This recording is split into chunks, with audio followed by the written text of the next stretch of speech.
starting in 5 seconds.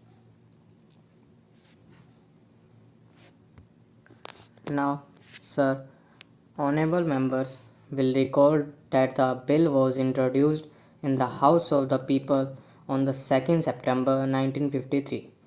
It has had a long history and in one form or another it has been before the public since the end of 1949. In the statement of objects and reasons, the various stages through which the bill has passed since 1946 have been summarized, and I need not recapitulate on this occasion the circumstances in which the Government of India took the decision in early 1946 to initiate an inquiry into the reform of our company law. I would remind honorable members that between 1946 and 1948, the entire field of company law was carefully reviewed by two distinguished company lawyers who were appointed to recommend the broad line on which the present act should be revised. Their recommendations were examined in the Ministry of Commerce, and certain tentative departmental views which emerged were circulated in comprehensive memorandum to all recognized trade and industrial associations, bar associations, the high courts, and the state governments. That brought us to the end of 1949. Many representations on this memorandum were duly received from chambers of commerce, trade and industrial associations, state governments, and the general public.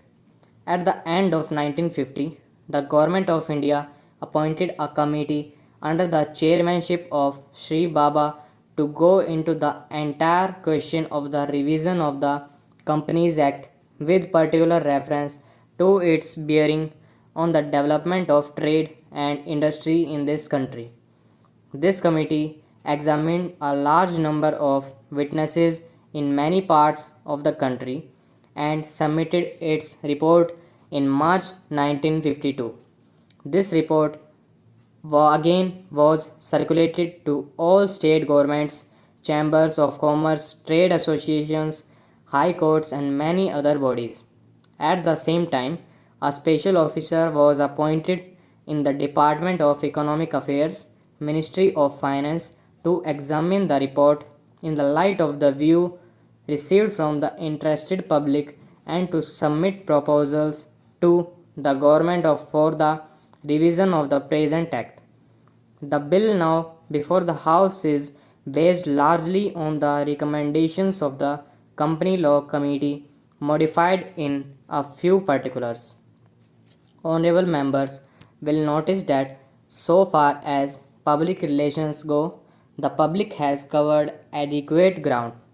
In a measure like the Company Bill, however, which covers the entire field of the operation of joint stock companies, the limits of consultation and discussion can never be exhausted, and I would like to inform honorable members that although the bill was introduced in Parliament over 7 months ago, our officers have been engaged throughout this period in further studies and informal discussions with the interests concerned, and on occasions I have also participated in such discussions.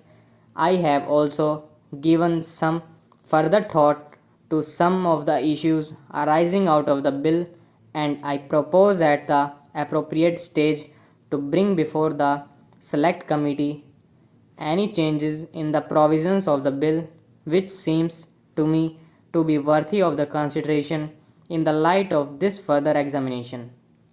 No honorable members will have noticed that the bill contains 6 clauses and 12 schedules.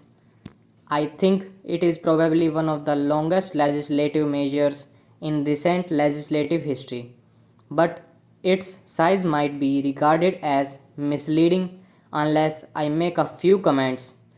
The bill is both, one must remember, a consolidating and amending measure as mentioned in the statement of the objects and reasons.